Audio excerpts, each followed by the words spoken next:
At this point in my career, I primarily work with couples, and many of the couples who see me are either premarital or sometimes have been married 50 or more years, and they often are in quite a lot of distress. I find that couples often wait to seek help until they've been feeling really disconnected for a long period of time. Often I hear couples saying they wish they sought help earlier. But I also do still work with individuals. Typically, really enjoy working with very high achieving adults who struggle in their personal relationships.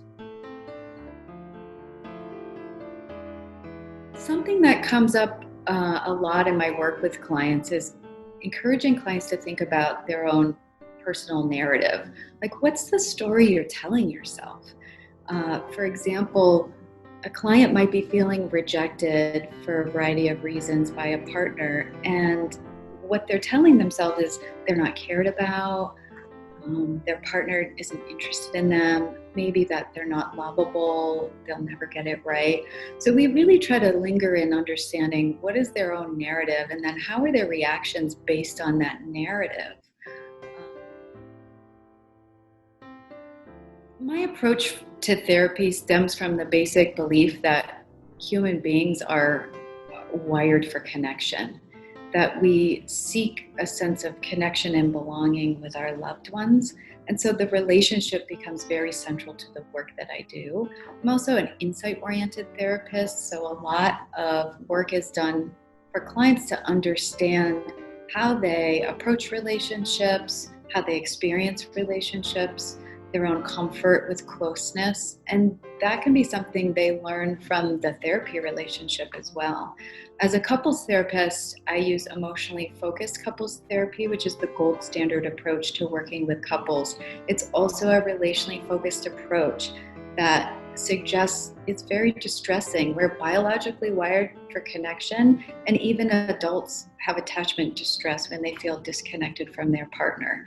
And all the things we say and do in those moments of disconnection often lead us to negative patterns in our relationships. So a lot of the work with couples is helping them identify those negative cycles, and then they can work together to begin to not only reduce that, but learn how to become more vulnerable with each other, learn how to express their needs, learn how to come from a place where they're able to rekindle and feel a more secure bond with each other.